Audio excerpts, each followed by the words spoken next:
So, reviewin lang natin sandali yung dispensational interpretation ng Daniel 7:7 so that we can compare it with classical and preterist interpretation. So, yung people na tinutukoy dito ay yung Israel, the holy city is Jerusalem, and the ultimate goal of that prophecy is to tell them the time period o prophetic clock kung kailan matapos yung transgression, put an end to sin, atone for wickedness, bring everlasting righteousness, seal vision and prophecy, and anoint the most holy. So that's the premillennial interpretation or dispensational premillennial interpretation.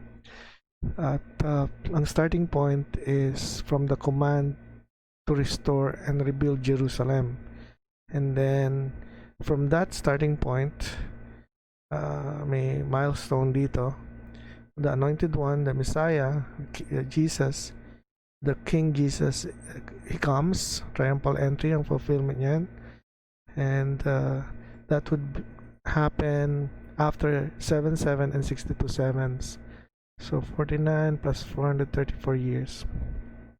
Then after 49 plus 434 years, in other words 483 years, or after 69:7, the anointed one, the Messiah, Jesus, was killed and he was rejected as king.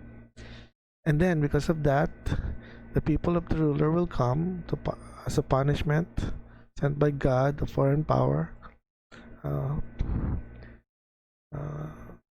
to destroy the city and the sanctuary, which was fulfilled in AD 70. And then the end comes like a flood. War will continue until then. So it's an ongoing struggle for the people of Israel since that time, because they rejected the Messiah. So it's gonna continue to provoke them to jealousy and to as part of their punishment, because they rejected the Messiah, and at the same time partnering ng patience ni God so that they can still come to repentance. They can still hear the gospel and come to repentance.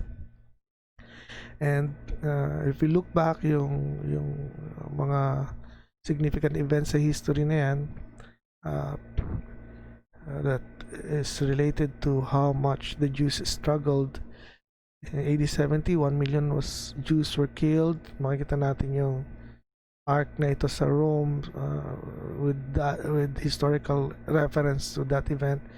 And in 135 AD, the city was once again destroyed, killing 500,000 Jews. And then nagkaroon ng change ng capital ang Roman Empire from Rome to Byzantine.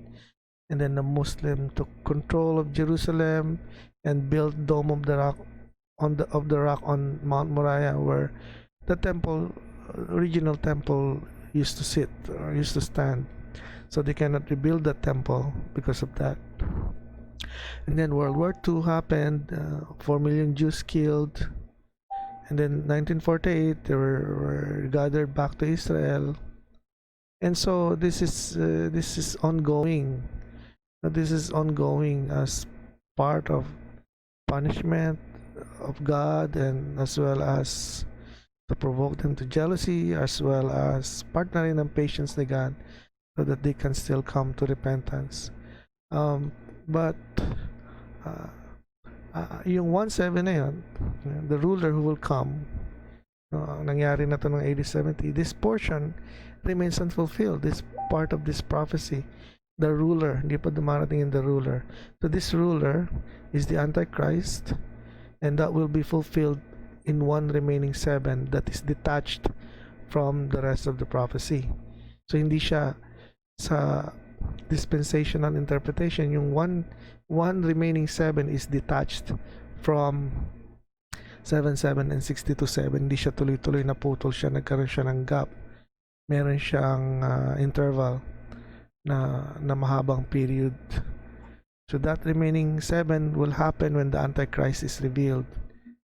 So in the middle of that 7, he will be revealed, because he will put an end to sacrifice and offering, and most likely this will happen in the temple, and by this time the temple would have been rebuilt, and as we all know, it cannot happen now because there is no temple.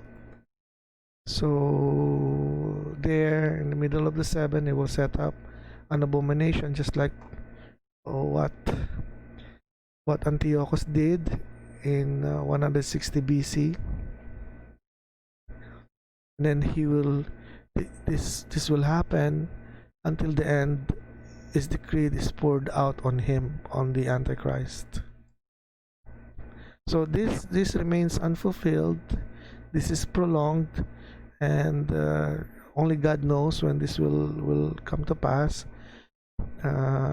According to Luke 21:24, until the times of the Gentiles are fulfilled, or until the fullness of the Gentiles has come in. So this is also in harmony with what Peter said, not God wishing everyone to come to repentance. That's why the coming has not yet, is still future. So again, ang starting point is the decree to rebuild Jerusalem, and in this time period 446 to 444 BC, and the reference is Nehemiah. Now, there are several competing starting point according to different scholars and according to different interpretation. Merong some people say nag-start ng time ni ng decree ni Cyrus or Darius. Some say ang reference dapat ay Ezra, but for premillennial eschatology and dispensational interpretation of Daniel 7:7, ang starting point ay dito.